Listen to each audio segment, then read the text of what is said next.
Bueno, casi un año ya del primer informe que entregó la Policía de Investigaciones, se entregó este segundo informe de 1980 páginas con una serie de antecedentes referente al tsunami, el terremoto tsunami del 27 de febrero del año 2010, y la verdad es que hay varias interpretaciones que se han ido generando respecto a esto, la participación de Michelle Bachelet, la expresidenta, qué rol cumplió el Ministerio del Interior. La verdad es que queremos empezar a analizar todos estos puntos y nos acompaña acá en CNN Chile Felipe Arboe, diputado del PPD y precandidato a senador por la circunscripción Biobío Cordillera. ¿Cómo está? Muy bien, muchas gracias por la invitación. A ver, primero, ¿qué es lo que más le sorprende de este informe o no le sorprende nada? La verdad es que el informe no hay nada nuevo. El informe lo que hace es ratificar lo que se ha venido señalando desde el primer minuto. Es que la ONEMI, como organismo encargado de la administración de las emergencias y la coordinación, recibió una información equivocada de parte del organismo técnico, que de acuerdo al protocolo tenía que indicar si es que había o no riesgo de tsunami. Esto es del CHOA, dependiente de la Armada.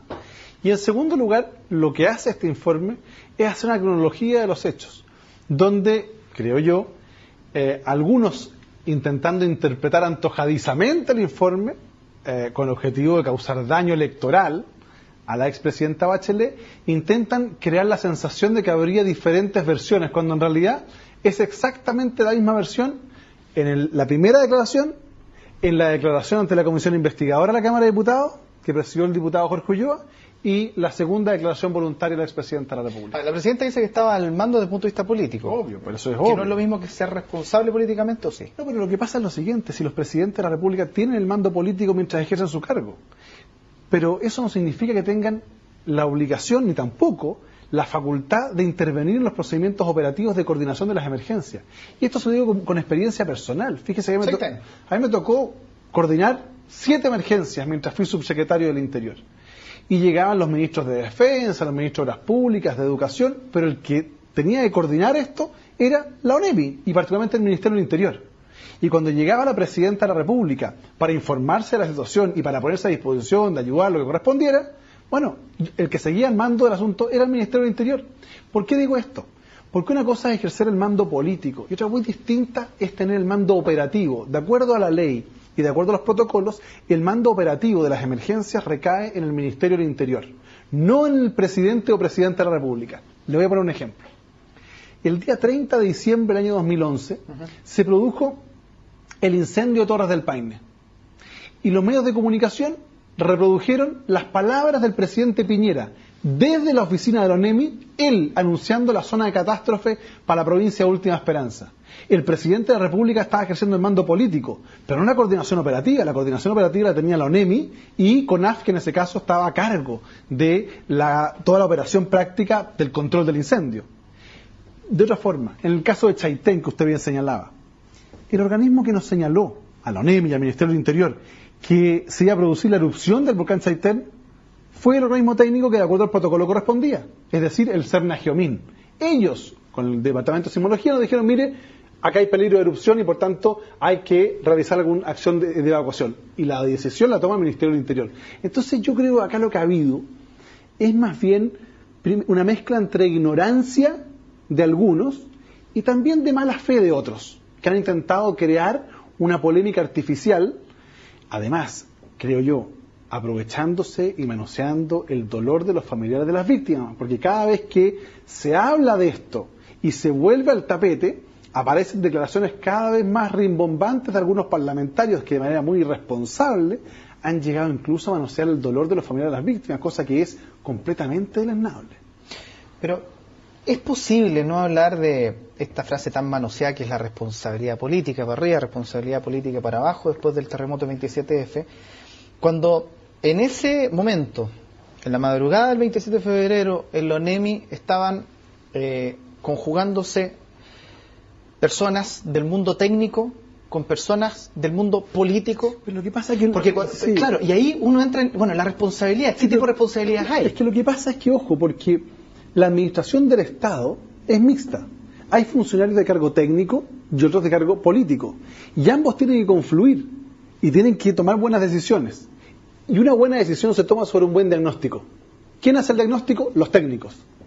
¿Quién era el técnico? El CHOA, la Armada de Chile. ¿Qué hizo el CHOA? Un mal diagnóstico, un error, grave. Y sobre la base de ese error de diagnóstico, la autoridad política del momento adoptó decisiones que, como hemos visto, no fueron acertadas en función de que el diagnóstico era completamente equivocado. Pero en ese sentido, por ejemplo, yo planteé lo siguiente. En el incendio de la cárcel de San Miguel, donde murieron un número importante, 81 reos. Sí. ¿El presidente de la República es responsable de ello?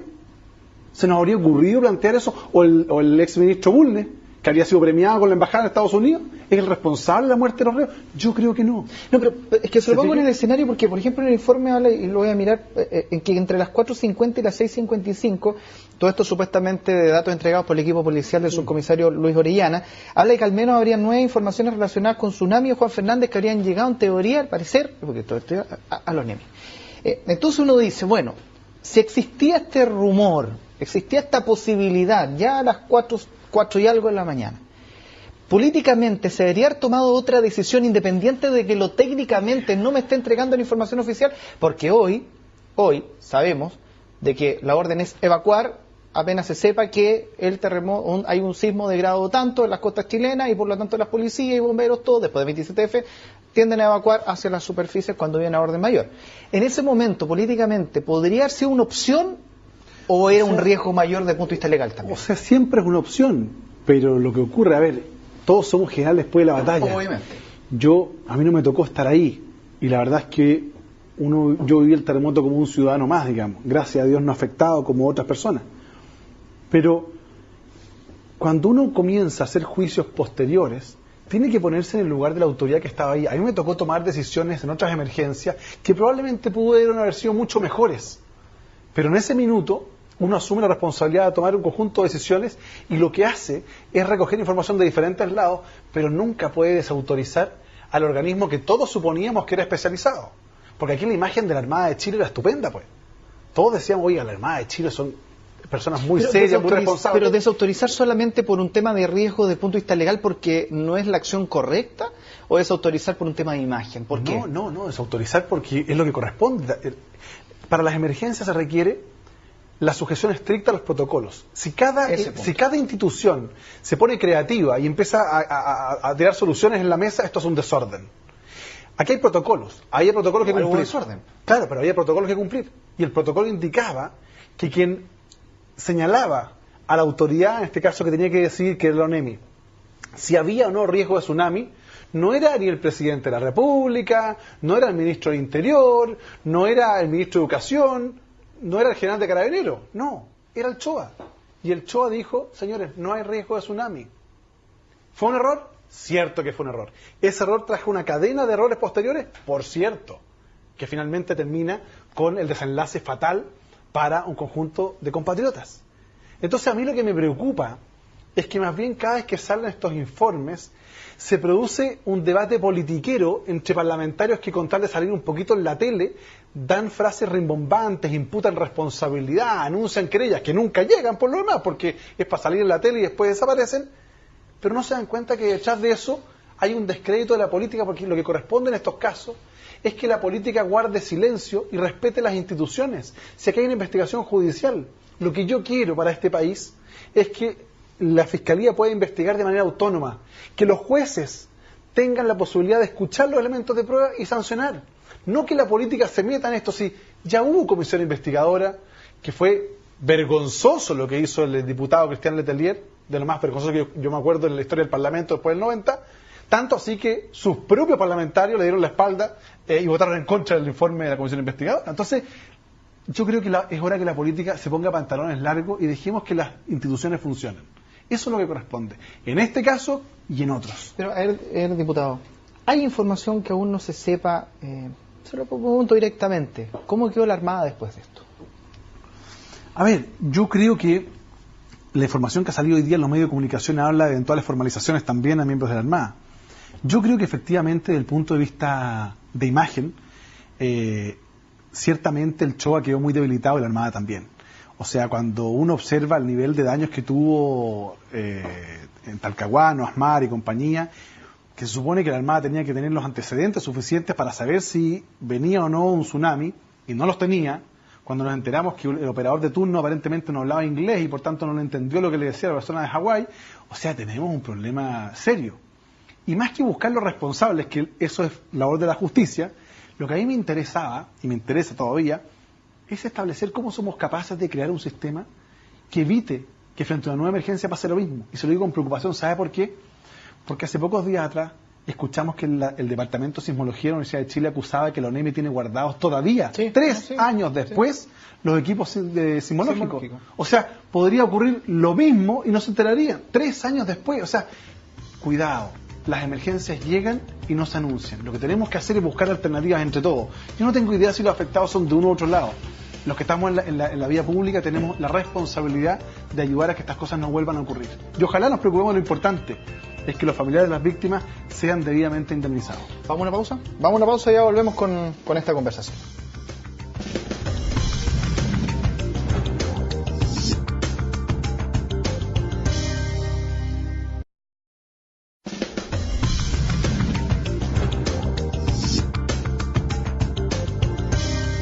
Seguimos aquí conversando con el diputado del PP, Felipe Arboe, bueno, precandidato a senador por la circunscripción Biobío Cordillera. A ver, quedamos un poco pendientes en términos de cómo había quedado la Armada en torno a esto. Para muchos han calificado, no como injusto, sino que como que se le ha cargado mucho la mano al subsecretario Rosende, a la directora de la ONEMI entonces, Carmen Fernández, a la conversación política que hubo durante esa mañana. Pero yo no sé si ustedes tienen antecedentes mayores que quizás es bueno darlo a conocer públicamente de qué ocurrió en Talcahuano esa noche, que era el centro neurálgico de las informaciones que se enviaban a Santiago. Porque tengo entendido que las cosas tampoco eran de lo más tranquilas y las comunicaciones tampoco funcionaron. O sea, en la comisión investigadora, la presencia del comandante en jefe de la Armada para mí fue bastante preocupante. Porque él, yo creo que con mucha honestidad asumió una responsabilidad y dijo, mire, cuando se produjo el terremoto, me comuniqué con los mandos para ver si había riesgo de tsunami. Me dijeron que no había riesgo de tsunami, comandante y jefe de la Armada, y me fui a acostar tranquilo. Si el comandante y jefe de la Armada, que es la institución de la cual depende el organismo que tenía que avisarle al organismo de la ONEMI, si había o no riesgo de tsunami, se va a acostar tranquilo con la información que le entregan sus subalternos, bueno, quiere decir entonces que teníamos un problema serio en esos subalternos. Ahora, usted bien señala lo que ocurrió en Talcahuano. Algunos han pretendido decir que el CHOA sí alertó en algún minuto a la ONEMI. Oiga, si el CHOA hubiese alertado del riesgo de tsunami, ¿usted cree que habríamos tenido los daños en la cantidad de buques y cómo quedó Asmar completamente destruido en Talcahuano? Lo primero que habrían hecho era poner a los buques, sacar a los buques de la orilla y llevarlos mar adentro, cosa que no ocurrió. Entonces, yo creo que aquí, insisto, el Estado colapsó, el CHOA no funcionó como tenía que funcionar. Cuando vemos en la imagen que la Presidenta de la República de entonces pide la presencia de helicópteros para poder rápidamente sobrevolar y ver la magnitud de los hechos, y tenemos que la Fuerza Aérea responde que en 3 o 4 horas más aproximadamente podría estar disponible algunos helicópteros, porque no están los pilotos, un conjunto de problemas. Cuando vemos que las comunicaciones entre las instituciones uniformadas y también las comunicaciones civiles no funcionaron, bueno, aquí tuvimos un colapso del Estado, porque aquí no hay cultura en la administración pública en general, ni ayer ni hoy, de que Chile es un país de riesgo sísmico permanente. Y tenemos que asumir eso culturalmente. Y eso significa crear una agencia de protección civil que primero cree cultura en los jóvenes, en los adultos mayores, en la ciudadanía, pero que a su vez tenga la capacidad, primero, de prevenir y por tanto adoptar medidas preventivas para que en el evento de ocurra algo estemos preparados. Segundo, capacidad reactiva para poder evacuar a las personas cuando corresponda de manera oportuna. Y tercero, además, reconstrucción. Se lo digo por experiencia. Usted no se imagina la burocracia y los problemas administrativos que ha tenido que soportar la administración anterior y esta para la reconstrucción.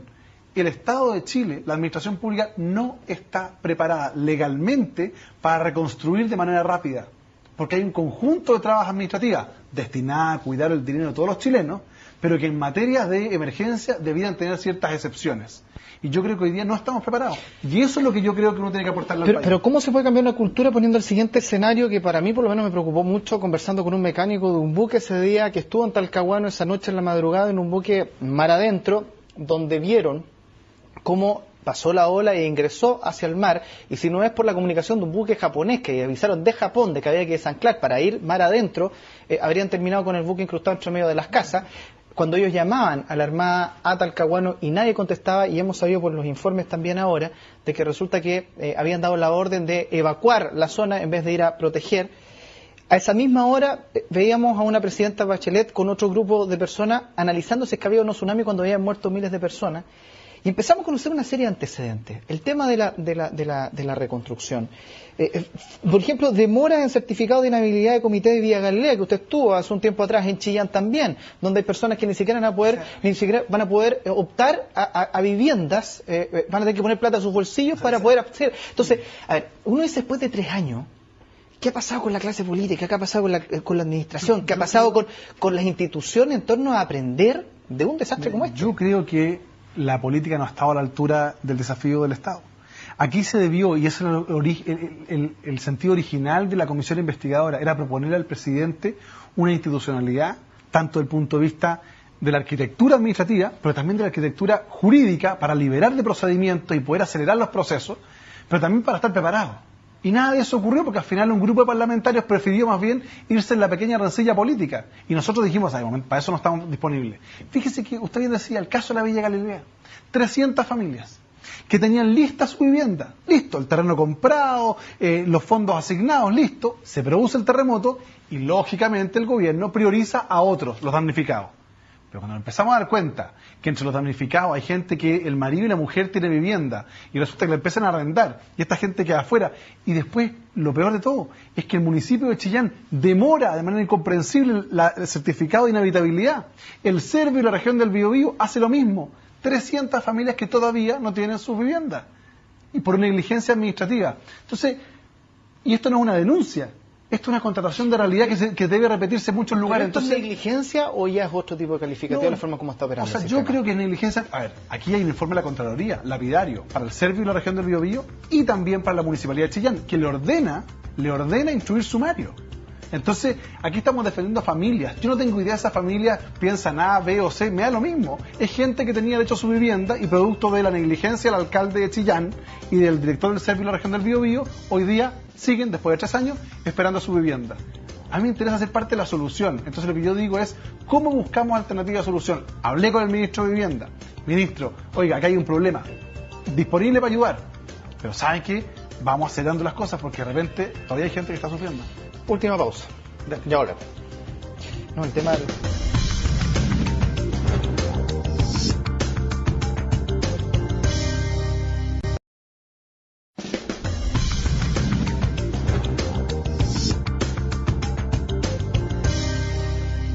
A ver, diputado, quedamos en esto de que, bueno, de que hay varios problemas en las distintas instancias, tanto de entrega de casa, de los informes de todo lo que ha sucedido en el fondo. La verdad es que lo único que me cabe pensar aquí es cómo la expresidenta Michelle Bachelet enfrentaría una futura campaña presidencial teniendo un poco todo eso a cuesta, pensando en que la clase política en general utiliza esto políticamente de una forma que a lo mejor para muchos no es tan correcta. Mire, yo creo que la presidenta Bachelet ha dado un ejemplo de respeto a las instituciones, de prudencia, porque ella podría perfectamente haber salido a hablar y a enfrentar, pero ella está ejerciendo un rol internacional que por lo más prestigia a Chile en el mundo, y que probablemente hay gente que acá que no entiende la importancia de estas representaciones internacionales. Y la verdad es que yo creo que la ciudadanía tiene ya hecho un juicio al respecto. Aquí ha habido una operación política, orquestada, con participación de un grupo de parlamentarios de la derecha liderados por Alberto Cardemil, que tiene una vasta experiencia en operaciones de esta naturaleza. Y donde lamentablemente el gobierno ha participado de manera intermitente. Recuerde usted esta escena que desnudó la participación del gobierno cuando el alcalde Juan Fernández fue a entregarle un CD al ministro Longueira, una cosa rarísima, ¿no? Que al final terminó todo desmentido, que no era nada nuevo, ¿se fija? Entonces, yo creo que el gobierno está cometiendo un tremendo error. Un tremendo error porque este gobierno es un gobierno que goza de escasa credibilidad hoy día. No supera el 30% en las encuestas. 8 de cada 10 chilenos considera que las políticas en materia de delincuencia han sido malas. 8 de cada 10. Y la gente se siente cada día más insegura. Entonces uno esperaría que este gobierno opte por lo que corresponde, que es tratar de terminar bien este gobierno. Y eso implica gobernar. No ser jefe de campaña del candidato que viene después. Pero la credibilidad de la expresidenta Michelle Bachelet pasa por su silencio o por el trabajo que ella realizó. Predicado de la frase. Mira, la credibilidad, o sea que si empieza a hablar, ¿puede empezar a bajar esta credibilidad? Mira, la credibilidad de la presidenta Bachelet descansa en sus hechos, en sus obras, en sus actuaciones y en su prudencia, en su obra de gobierno. En eso descansa el cariño y la popularidad. Y se lo voy a decir de una forma distinta. Usted anunció que yo era precandidato a senador por la circunscripción de Biobío Cordillera, provincias de Biobío, Ñuble y Arauco. La semana pasada estuve en 16 comunas de las 3 provincias. Y déjeme decirle que el cariño de personas comunes y corrientes, comuna de Quilaco, Quilleco, Laja, Santa Bárbara, San Rosendo, Arauco, Curanilahue, Chillán Viejo, Coihueco, es impresionante. ¿Sabe por qué? Porque la gente entiende, la gente es más inteligente de lo que un sector de la derecha cree. La gente sabe que detrás de todas estas acusaciones hay una conspiración, hay una operación política para afectar electoralmente. Porque como son incapaces de levantar propuestas y de decir, mire, para allá va este país, para allá vamos, y este es nuestro candidato, y levantar su fortaleza, lo que intentan es denostar, mintiendo, generando descalificaciones. Y la gente se dio cuenta de eso. Ya, pero y eso está instalado. Pero pongamos el caso hipotético de que efectivamente la expresidenta Bachelet llega y habla, porque todos están esperando a que hable. Habla y mantiene su porcentaje de aprobación. ¿No es de cuidado la formación de su equipo político? Por cierto, pero primero ella no ha manifestado... Considerando también los porcentajes de aprobación o desaprobación que tienen los partidos de su propia alianza. Sí, pero mire, los partidos políticos gozan de una baja calificación desde hace muchos años, y no solo los de la Concertación, no, sí, de los todo. de la Alianza, la política en general, el PRO, todos los partidos políticos. O sea, piense usted que hay solo un 5% de chilenos y chilenas que militan en partidos políticos, hay un 95% que no. Entonces, ¿qué es lo que ocurre? Ella trasciende con creces los partidos. Si aquí fuera una elección entre la Alianza y la Concertación, oiga, entre los dos nos estaríamos superando el 20% de la diputado, ¿habrían algunos parlamentarios, personajes políticos de la Concertación que le harían mal a un futuro gobierno de la presidenta? Pero, a ver, siempre hay gente que le gusta a uno o le gusta al otro. ¿Qué es lo que me interesa a mí? Es que tengamos, ojalá, si ella acepta el desafío de ser candidata presidencial, que tengamos una nueva mayoría, una fuerza social. Hay gente nueva, nuevas generaciones, nueva gente. ¿Para efecto de qué? De entender que el país cambió y el país requiere hoy día liderazgos de futuro. Insisto, hubo personeros que estuvieron al lado de la expresidenta Bachelet que en su minuto le podrían o le hicieron quizás un daño a su imagen, considerando que ella es en particular la persona que ha mantenido esta imagen positiva, y que quizás hay personas que no debiesen repetirse el plato, por decirlo de una manera más bueno, por cierto, pero eso será decisión, si ella decide ser candidata, gana las primarias, gana las presidenciales, yo me voy a jugar por ambas cosas, si es que ella decide ser candidata, será después cuando ella designe soberanamente a su equipo. Pero fíjese, ¿sabe qué? Falta mucho para eso. Hoy día hay que dedicarse a escuchar y a trabajar, que es lo que corresponde. ¿Escuchar a la gente o a los partidos de la Concertación? No, escuchar a la gente. Oiga, usted no se imagina lo que uno aprende recorriendo, escuchando a la vecina, al vecino, porque muchas veces lo que dicen, ojo, algunos medios de comunicación, las discusiones que se ponen, o lo que dicen algunos partidos políticos, algunos dirigentes, no tiene nada que ver con lo que ocurre en la realidad, abajo. Y para mí ha sido una experiencia fantástica, que la hice en Santiago Centro, por eso tengo una buena votación, y la estoy repitiendo en la provincia. Y por último, ¿le gusta esa alianza desea hasta Partido Comunista? Me encanta, y más todavía, ¿sabe qué? Yo creo que la nueva fuerza social no tiene que ver con la sigla de partidos políticos. La Concertación partió en el año 1989 como con 17 partidos. No tiene que ver con la cantidad de siglas, tiene que ver con las ideas de futuro. Y ahí, no solo de la DC al PC, donde tenemos acuerdos importantes, educación, reforma tributaria, sino también una gran mayoría de gente que no se identifica con los partidos, pero que cree que la presidenta Bachelet representa algo mucho más profundo que un conjunto de siglas de partidos políticos. Muchas gracias. Gracias a usted, que esté muy bien. Listo, nosotros llegamos hasta acá con esta entrevista. Que esté muy bien. Nos vemos.